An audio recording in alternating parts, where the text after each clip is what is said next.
whether it's the Federal Trade Commission, the Securities Exchange Commission, the Federal Drug Administration, if any of those agencies are looking at your company, you should understand what is going to be the process to launch a government investigation.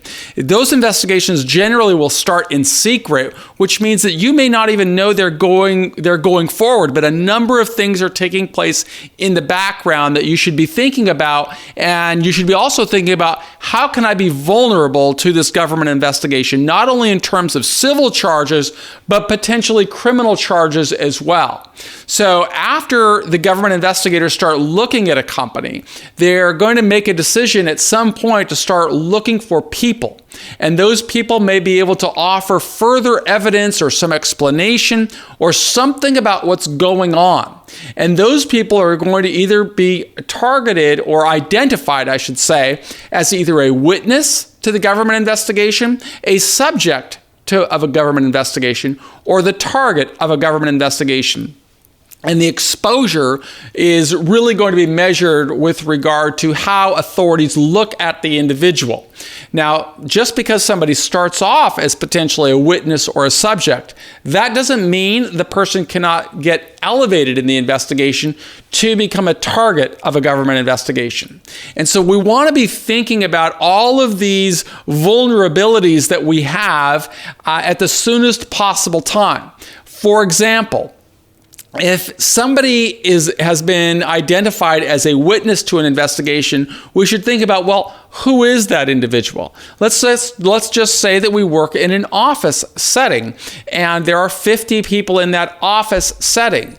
If investigators are looking at the business as a potential target for some type of a charge, they're going to look for somebody who can provide information. That might be a former disgruntled employee. It may be somebody who's currently working in the group. And the investigators, what they will do is they will try to reach that person off-site, someplace where they may be able to talk and learn a little bit more. And they may want to ask questions about, well, who is this person? Who are the players here?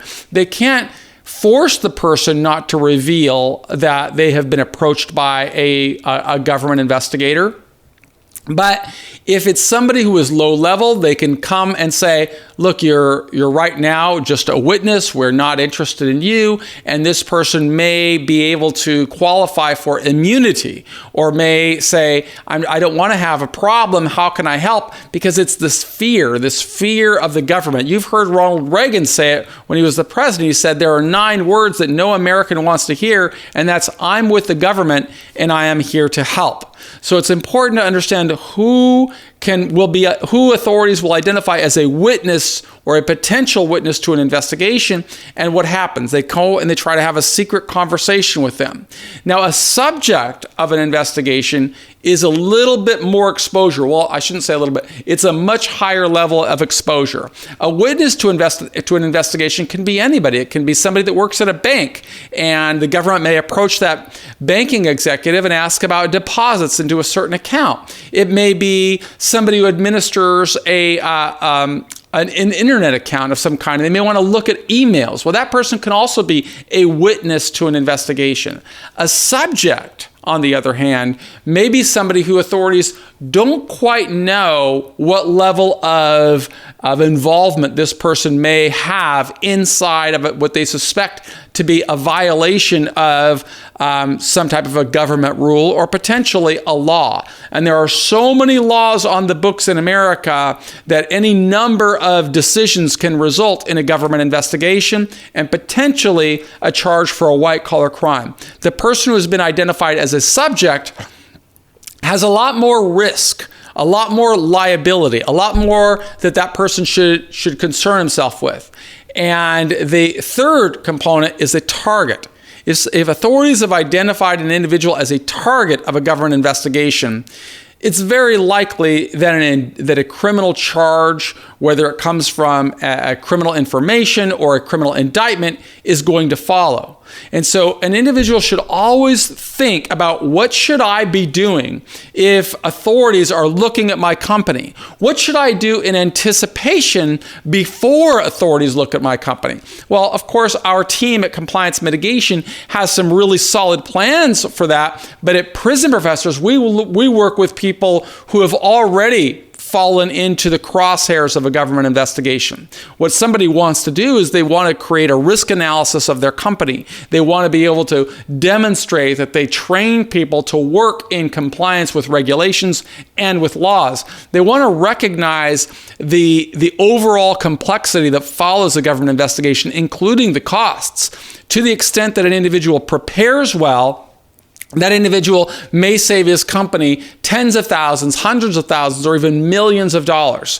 The more we invest in compliance, the better off we are. But if we're targeted, we really want to start investing in mitigation strategies, because a mitigation strategy can have many components. If you don't understand that, then your attorney should be guiding you. If your attorney is not guiding you, then you want to make sure that you do your own due diligence. Make sure you research everything you can learn about a witness to a government investigation, a subject to a government investigation, a target to a government investigation. Make sure you consult with an attorney who could help you to respond if you've been identified as one of these people of interest to the government, because a parade of horribles can follow. And every time somebody speaks with a government investigator, they are facing potential criminal liability, because if an investigator accuses you of lying, they can charge you with a federal crime.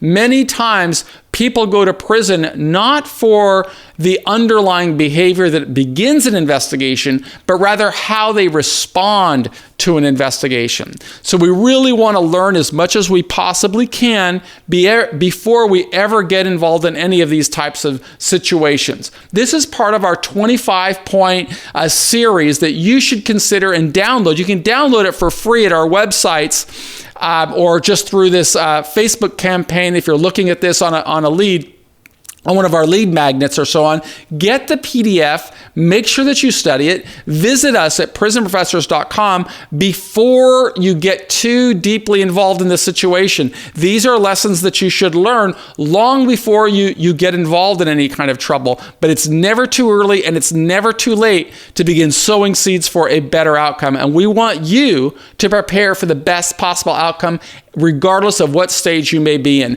My name is Michael Santos, and on behalf of our entire team, we want to tell you, get ready. Make sure that you subscribe to us on YouTube and you like us on Facebook or wherever you're reading our content, because we produce new content just about every day to try and help people avoid problems from government investigations or get the best possible outcome if they're in one. Our motto is, we did the time so you won't have to.